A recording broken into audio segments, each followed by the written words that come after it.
रंजिश वाली मोहब्बत रितु जोशी एपिसोड नंबर 38। अब तक आपने पढ़ा। शिवांग ने ऐश्वर्या को अच्छा खासा सुना दिया था। साथ ही मैं उसे चेतावनी भी दे दी थी कि वह उससे और रूहिका से दूर रहे, नहीं तो वह उसे छोड़ेगा नहीं। पर क्या इतनी आसानी से ऐश्वर्या शिवांग की बात मान लेगी? यह तो शिवांग भी जानता है। आइए देखते हैं आखिर शिवांग क्या सोचता है ऐश्वर्या के बारे में और एक नया कौन सा किरदार आने वाला है कहानी में। चलिए जानते हैं अब आगे। वहीं ऐश्वर्या से बात हो जाने के बाद शिवांग खुद से बोला। शिवांग बोला, ऐश्वर्या इतनी आसानी से हार मान ले? ऐसा तो हो नहीं सकता। मुझे कुछ ना कुछ ज़रूर करना होगा जिससे यह ऐश्वर्या मेरी और रूहिका की ज़िंदगी से हमेशा हमेशा के लिए चले जाए, क्योंकि अगर ऐसा नहीं हुआ तो यह सबके लिए बहुत बड़ा खतरा बन जाएगी और स्पेशली रूहिका के लिए, और मैं अपनी रूहिका के ऊपर एक आंच बर्दाश्त नहीं कर सकता हूँ। इतना कहकर शिवांग कुछ और सोचने लगा। तभी उसके फ़ोन पर एक मैसेज आया। शिवांग ने मैसेज ऑन करके देखा तो सामने से उसके सबसे ख़ास दोस्त ऋत्विक का मैसेज था। शिवांग ने वह मैसेज पढ़ा तो उसमें लिखा हुआ था, तुम्हारी ज़रूरत है।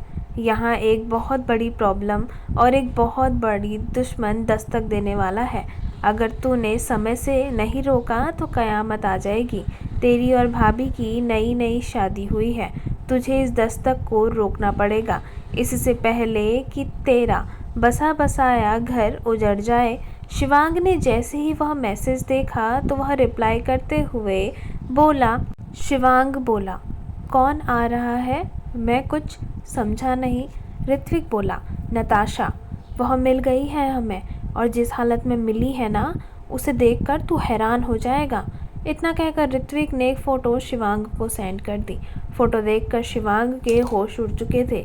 ऋत्विक और शिवांग ने आपस में कॉल किया। दूसरी ओर से फ़ोन कॉल रिसीव हुआ तो शिवांग बोला, क्या यह फ़ोटो सच है?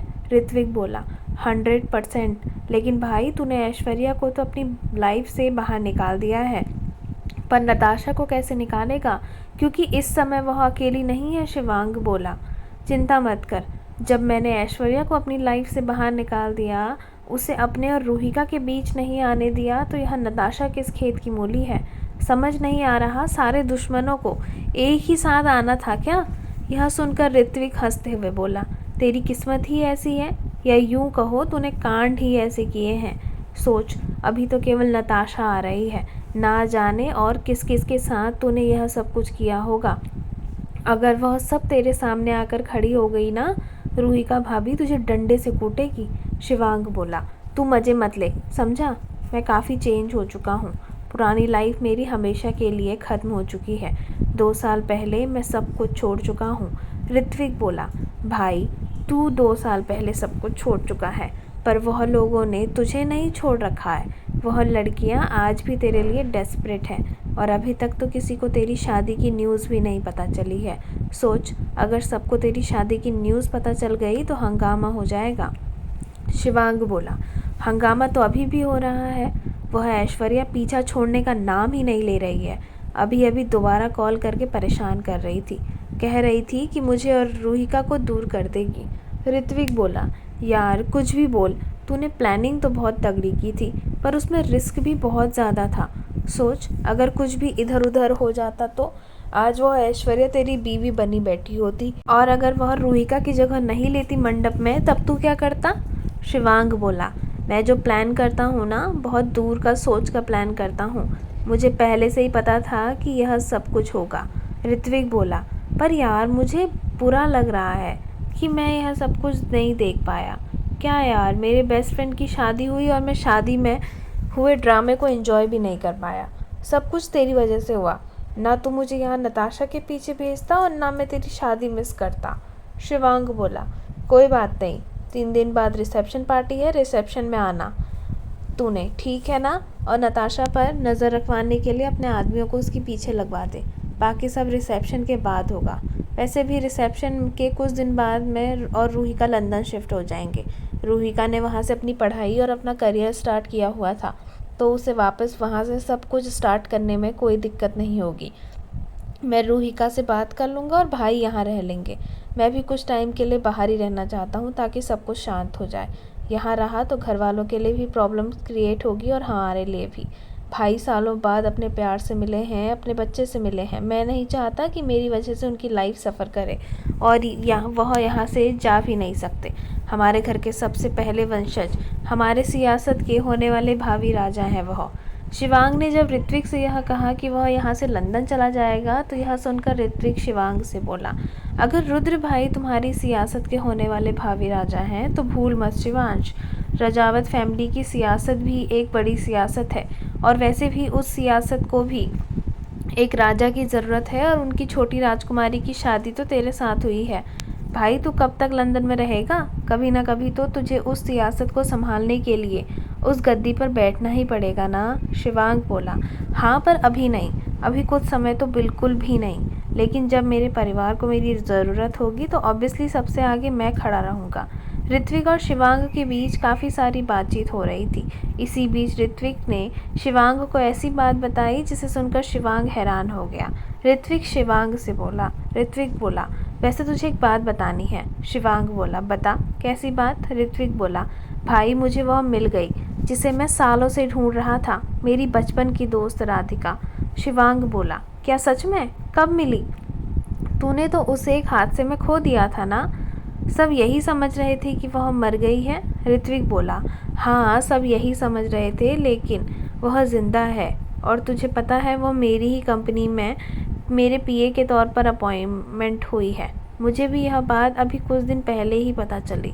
मैं तुझे बताना चाह रहा था लेकिन तू खुद इतना बिजी था इसलिए बता नहीं पाया। अब मैं राधिका से जल्द अपने दिल की बात कहूँगा और मैं उससे बताऊँगा कि मैं कौन हूँ। और एक इंटरेस्टिंग बात पता चली है। शिवांग बोला, कैसी इंटरेस्टिंग बात? ऋत्विक बोला, यही कि जितना मैं उसे ढूंढ रहा हूँ उतना ही वह भी मुझे ढूंढ रही है। शिवांग बोला, यह तो बहुत अच्छी बात है मेरे भाई, I am happy for you. चल अब मैं फ़ोन रख रहा हूँ, तू भी आराम कर, वैसे भी नताशा के पीछे भाग भाग कर थक गया होगा। ऋत्विक बोला, हाँ भाई, दोस्ती करी है तो निभाओ, तेरे लिए किया है यह सब कुछ, चल अब तू एंजॉय कर अपनी फ़र्स्ट नाइट। इतना कहकर ऋत्विक ने जल्दी से फ़ोन कट कर दिया क्योंकि उसे पता था अगर वह फ़ोन कट नहीं करता तो दूसरी ओर से शिवांग उसे 2-4 गालियाँ तो सुना ही देगा और वह इस समय गालियाँ सुनने के मूड में बिल्कुल नहीं था। तो वहीं शिवांग भी फ़ोन कट हो जाने के बाद मुस्कुराने लगा, लेकिन उसके दिमाग में काफ़ी कुछ चल रहा था। पर वह इस बात से खुश था कि उसने जो प्लान बनाया है वह कामयाब हुआ है। इतना सोचते सोचते उससे वह टाइम याद आने लगा जब उसने अपना प्लान बनाना शुरू किया था। फ्लैशबैक शुरू। शादी के दिन से एक दिन पहले हल्दी की रस्म में रूहिका का सामना शिवांग से हो चुका था। अपने सामने रूहिका को अंकुश की दुल्हन बने देख शिवांग हैरान था। उसे समझ नहीं आ रहा था कि जिस लड़की को वह बचाने की कोशिश कर रहा है वह लड़की उसका प्यार है। उसने कार्तिकेय जी और आशीष जी से भी बात करी, लेकिन उनकी बातों से उसे इतना पता चल चुका था कि अब यह शादी तो नहीं रुकेगी, क्योंकि एक बार पहले भी रजावत खानदान और राठौर खानदान के बीच शादी जैसे मसले पर ही सालों तक दुश्मनी चलती आ रही है। और अब अगर अंकुश और रूहिका की शादी टूटती है तो रंजिश बहुत बड़ी रंजिश बन जाएगी। यह सोचते सोचते शिवांग घर आ चुका था, लेकिन उसके दिमाग में एक बात घर कर चुकी थी। उसे अंदाज़ा था कि ऐश्वर्या को सच पता चल गया है। अगर ऐश्वर्या ने कमरे में शिवांग से जब खुद से बातें की तो वह सुन ली थी, लेकिन ऐसा जताया कि जैसे उसने वह बातें नहीं सुनी। इस बात को कंफर्म करने के लिए शिवांग ने ऐश्वर्या के ऊपर नज़र रखी तो उसे इस बात का पता चल गया कि ऐश्वर्या ने उसकी बातें सुन ली हैं। ऐश्वर्या प्लान बनाना शुरू कर रही है, इसलिए उसने सीधे वह बातें रुद्र को जाकर बताई। रुद्र यह बातें सुनकर हैरान था, लेकिन पहले तो उसने यह सब कुछ करने के लिए इनकार किया, क्योंकि रुद्र को यह लगता था कि अंकुश रूहिका के लिए सीरियस है और रम्या बुआ भी चाहती हैं कि यह दुश्मनी खत्म हो जाए। लेकिन जब शिवांग ने रुद्र को सारी सच्चाई बताई कि रम्या असल में चाहती क्या है, तो यह जानकर रुद्र के पैरों तले ज़मीन निकल चुकी थी। उसे यकीन नहीं हो रहा था कि उसकी खुद की सगी बुआ किसी लड़की के बारे में इतनी गिरी हुई बातें सोच सकती है। इसलिए रुद्र ने बिना कुछ सोचते हुए उस समय शिवांग का साथ देने का फैसला कर लिया था। वहीं रुद्र भी इस बात से दुखी था कि उसे अवंतिका परेशान कर रही है। अवंतिका रुद्र से एक तरफा प्यार करती थी और यह बात तो हम सब जानते हैं कि वह रुद्र के आसपास रहने के लिए ही वह ऋषिकेश में सेमिनार अटेंड करने आई थी। फ्लैशबैक। रुद्र अवंतिका को खुद की लाइफ और काशी की लाइफ से दूर करने की कोशिश में लगा हुआ था।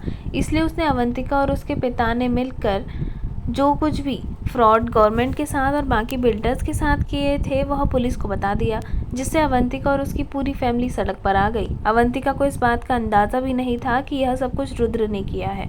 रुद्र ने यह सब कुछ ठीक शादी के दिन इसलिए किया कि अवंतिका को कोई मौका ना मिल पाए काशी और रुद्र का कुछ बिगाड़ने का। और एक बार काशी और रुद्र की शादी हो गई तो फिर रुद्र सब कुछ आराम से हैंडल कर लेगा। यह बात सुनकर शिवांग ने भी रुद्र का साथ देने का फैसला किया और फिर शुरू हुआ दोनों का खेल। रुद्र शादी के दिन सुबह सुबह घर से निकल गया, जिस कारण ना चाहते हुए भी घर वालों को दूल्हे के रूप में शिवांग को ले जाना पड़ा। ऐश्वर्या को इस बात की भनक लग ही चुकी थी कि ज़रूर कुछ न कुछ गड़बड़ है, इसलिए उसने भी शिवांग बने रुद्र पर नज़र रखनी शुरू कर दी। यह सब कुछ शिवांग और रुद्र के प्लान का हिस्सा था। एक तीर से दो निशान। सबसे पहले अवंतिका का खेल खत्म और फिर जो ऐश्वर्या को दिखाना चाहते हैं अपने नाटक के माध्यम से वही हुआ। रुद्र और शिवांग दोनों ही चाहते थे। रुद्र वेटर के भेस में जब कमरे में आया तो उन दोनों ने वही बातें बोली जो वह ऐश्वर्या को सुनाना चाहते थे और ऐश्वर्या सुनना चाहती थी। असल में तो उनकी कही बातों का 1% काम भी नहीं हुआ था। दोनों ने ही ऐश्वर्या को अपने पीछे आते देख लिया था। वेटर बने रुद्र को पता था कि ऐश्वर्या उन पर नज़र रख रही है, इसलिए शिवांग ने पहले से ही कमरे के सारे दरवाजे और खिड़कियों को बंद करते हुए एक खिड़की को जानबूझकर हल्का खुला रखा हुआ था, जिससे कि ऐश्वर्या को उन दोनों के बीच हो रही सारी बातें सुनाई दे और दिखाई भी दे। और जैसे ही रुद्र कमरे में आया तो वैसे ही उन दोनों ने अपना प्लान शुरू कर दिया। रुद्र ने शिवांग को आंखों ही आंखों में इशारा कर दिया था कि प्लान काम कर रहा है। ऐश्वर्या खिड़की के पास खड़ी हुई उनकी सारी बातें सुन रही हैं और इसके बाद शिवांग और रुद्र ने वही सब बातें कहीं जो हमने पहले के भागों में सुनी थी। जब शिवांग ने यह कहा कि वह अंकुश की जगह लेकर मंडप में बैठ जाएगा और किसी को पता भी नहीं चलेगा, तो ऐश्वर्या का दिमाग बाकी सब कुछ भूलकर इस ओर दौड़ने लगा कि उसके लिए सब कुछ आसान हो चुका है। वह अब बिना अपने दिमाग को लगाए इस प्लान के ऊपर चल रही थी, जो कि खुद शिवांग ने उसके सामने परोस कर रखा हुआ था। शिवांग चाहता था कि ऐश्वर्या उसी रास्ते जाए जो उसने बनाया है, क्योंकि अगर ऐश्वर्या अपना दिमाग चलाने पर आती तो उससे ज़्यादा चंट इंसान कोई नहीं था और वह पूरे प्लान को ख़राब कर सकती थी। लेकिन ऐश्वर्या की सोचने समझने की शक्ति शिवांग और रुद्र ने अपनी बातों से ख़त्म कर दी थी। ऐश्वर्या ने ठीक वैसा ही किया। उसने रूहिका की जगह मंडप में जाकर बैठ गई। ऐश्वर्या ने जब शिवांग को कमरे में जाते हुए देखा तो वह सब कुछ सच था और अंकुश ने जो कहा कि उसके कमरे में शिवांग आया नहीं वह भी सच था, क्योंकि दोनों के बीच में एक ऐसी कड़ी थी जिसके बारे में कोई नहीं जानता था। ऐश्वर्या ने शिवांग को कमरे में जाते हुए देखा था और शिवांग कमरे में आया भी, लेकिन उस समय अंकुश वॉशरूम में गया हुआ था, जिस कारण अंकुश को नहीं पता था कि कमरे में कौन आया और कौन गया। उस 5 मिनट के अंतराल में ऐश्वर्या को पक्का हो चुका था कि शिवांग अंकुश की जगह लेने के लिए जा चुका है और अंकुश को यह बात पता भी नहीं कि शिवांग उसके कमरे में आया हुआ है। ऐश्वर्या के वहाँ से जाने के बाद अंकुश के कमरे में आने से पहले शिवांग वहाँ से जा चुका था। अंकुश को इस बात के बारे में पता भी नहीं था और ऐश्वर्या को इस बारे में कुछ भनक भी नहीं थी। ऐश्वर्या को यही लग रहा था कि शहरे के पीछे शिवांग है, जबकि असलियत में तो शहरे के पीछे अंकुश ही था। शिवांग तो सबकी रजामंदी से अपनी और रूहिका की शादी करना चाहता था।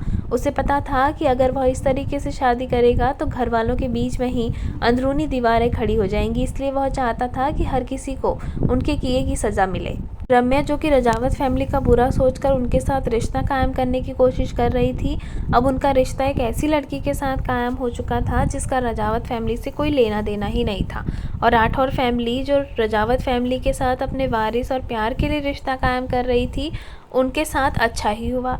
शिवांग के प्लान से किसी को फ़ायदा हुआ हो या ना हुआ हो, रजावत फैमिली को सबसे ज़्यादा फ़ायदा हुआ। रजावत फैमिली इस दुश्मनी को दिल से ख़त्म करना चाहती थी, इसलिए उनके साथ भी कुछ गलत नहीं हुआ। रजावत परिवार की दोनों बेटियां ऐसे घर में जा चुकी थी जहां उन्हें पूरा मान सम्मान और इज्जत मिलती। यह सब कुछ करते हुए रुद्र बनकर ही मंडप में आ चुका था और उससे पहले कि शिवांग ने विश्वनाथ जी और केशव जी को यह बात बता दी थी कि रुद्र शादी में वापस आ चुका है और केशव जी और विश्वनाथ जी के साथ शिवांग शादी में बैठ चुका था। और फिर वही हुआ जिसके बारे में हम सब जानते हैं। शादी हुई, शादी हो जाने के बाद तमाशा हुआ और उस तमाशे के बदौलत शिवांग को रूहिका मिल गई। यह सब कुछ प्री प्लान था, लेकिन इस प्लान के बारे में सिर्फ रुद्र और शिवांग जानते थे। पर सबसे बेखबर इंसान जो रुद्र और शिवांग के इस प्लान के बारे में जानता था वह थे कार्तिकेय जी। यह सब कुछ कार्तिकेय जी चाहते थे। उन्होंने शिवांग की आंखों में रूहिका के लिए जुनून उसी समय देख लिया था जब शिवांग ने पहली बार रूहिका को देखा।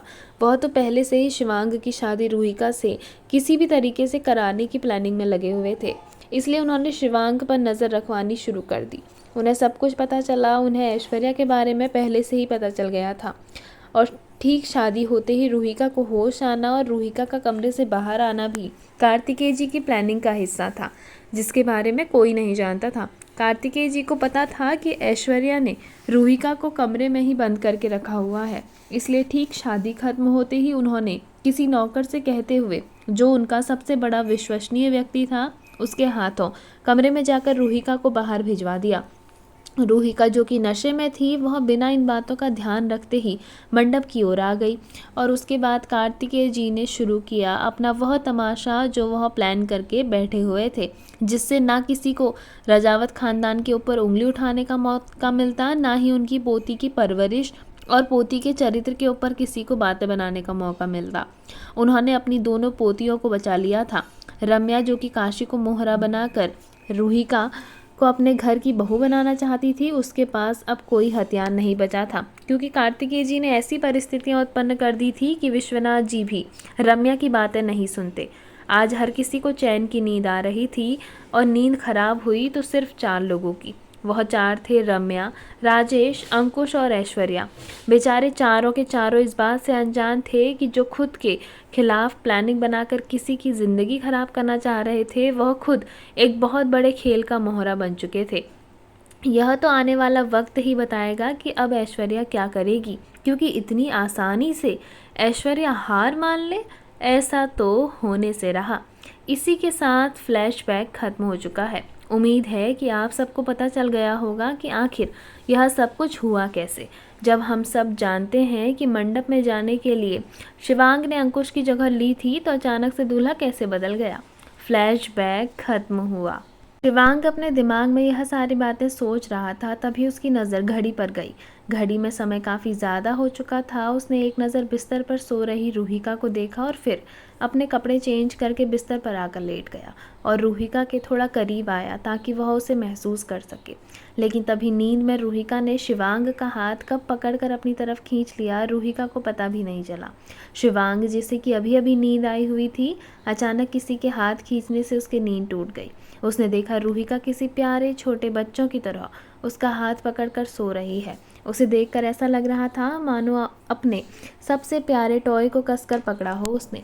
यह देखकर शिवांग के चेहरे पर मुस्कान आ गई। उसने रूहिका के माथे पर किस किया और फिर आंखें बंद करके नींद के आगोश में चला गया।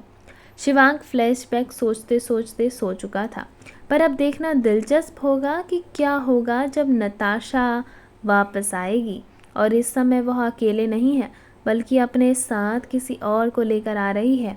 कौन है नताशा के साथ और क्या प्लान है उसका और क्यों ढूंढ रहा है शिवांग उसे, जानना दिलचस्प होगा। जो राज खुलेंगे कहानी के आने वाले भागों में।